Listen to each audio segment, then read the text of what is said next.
Hey guys, so today we learned synthetic division, which is another way of dividing polynomials. So here we go, we're going to do problem 14 from the homework. So problem 14 was 7x cubed minus 33x squared plus 20x, all divided by 7x minus 5. Now there was something special that we had to do when we were using synthetic division on problems where there was not a leading coefficient of 1 in your divisor. So since this is a 7 here, we have to divide every single term by 7.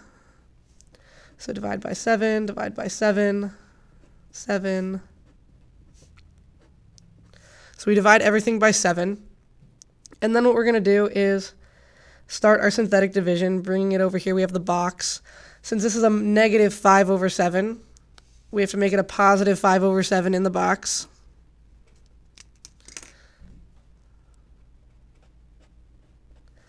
And then we have to bring over all of these coefficients that are divided by 7. So we have 7 over 7, negative 33 over 7, 20 over 7. And then since we don't have a constant term, we have to have a 0 at the end for that as a placeholder, since there's nothing without an x over here.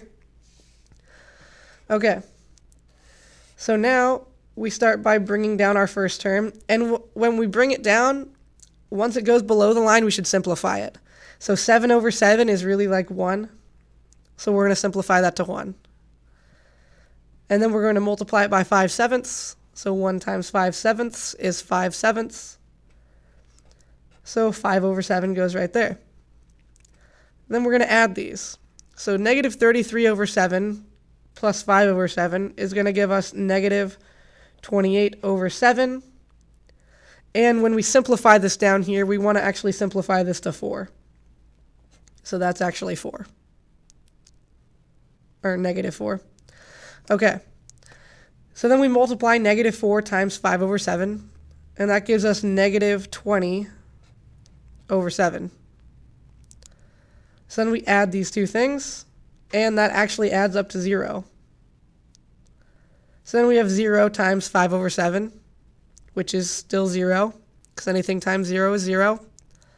And then we add these two things, and we still get 0. Okay. So since this was an x cubed over here, we have to bring it down to an x squared when we put it in with our coefficients over here. So we have 1x squared.